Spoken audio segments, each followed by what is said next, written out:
কারো যদি tennis elbow বা গলফার্স এলবো হয় তাহলে হাতের এখানে ব্যথা করে, এখানে ব্যথা করে। তাহলে এখন ব্যায়ামটা কিভাবে ব্যায়াম করলে এটা সুস্থ হয়? ব্যায়াম করলে সুস্থ হয় হচ্ছে হাতের, আমি দেখাই প্রথমে।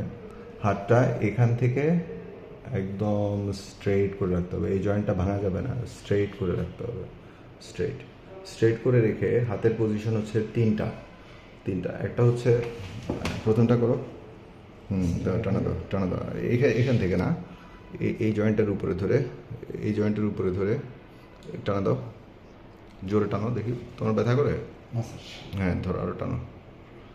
1 2 3 4 5 6 7 8 9 10 29 30, এভাবে 30 সেকেন্ড ধরবে একটা পজিশন। কেমন? হাত একদম স্ট্রেট থাকবে, আর যেখানে এই এই এই এই জয়েন্টটার উপরে ধরে টান দিবে। একটা গেল। দ্বিতীয় নম্বরটা হচ্ছে হাতটা এভাবে ধরবে, হাত একদম সোজা থাকবে, বডির সাথে সোজা। তারপরে হচ্ছে এভাবে ধরবে, টান দাও। 1 2 3 4 5 6 7 8 9 10। সাপোজ 30 সেকেন্ড হয়ে গেছে দুইটা। আরেকটা হচ্ছে হাতটাকে এভাবে করে, এভাবে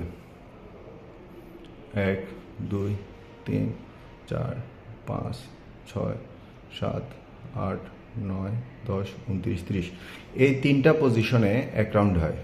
তাহলে এক রাউন্ড করতে গেলে আমি আমি যদি শুরু থেকে দেখাই, এটা একটা, তুমি হাত তোলো, এটা একটা, তারপরে এটা একটা, আর একটা হচ্ছে এইটা একটা, তিনটা।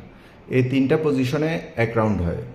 এক রাউন্ড করে এভাবে যদি সকালে 10 রাউন্ড, রাতে 10 রাউন্ড, যদি 10-15 দিন করা যায় বা 1 মাস করা যায়, এখানকার ব্যথাটা চলে যাবে। হ্যাঁ, টেনিস এলবো, গলফার এলবো, কোনোই ব্যথা যেটাকে বলে, আপনারা করে দেখবেন, খুব এক্সেলেন্ট রেজাল্ট।